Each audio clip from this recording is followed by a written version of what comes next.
প্রাকৃতিক নেচারটা।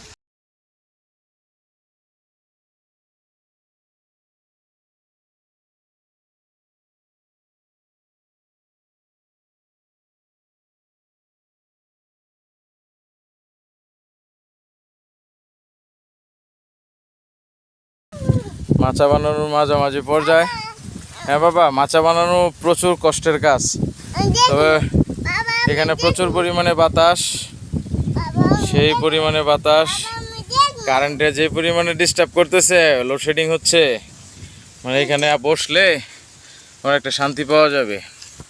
দেখো বাবা, তোমাদের জন্য মাচা বানাইতেছি। মাচা আলহামদুলিল্লাহ অবশেষে মাচাটা বানানো শেষ। প্রচুর পরিশ্রম হয়েছে।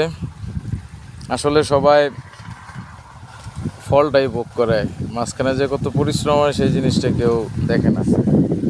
অনেক পরিশ্রম হয়েছে, মাচাটা একা একা বানাইছি। আর সেই বাতাস, সেই বাতাস।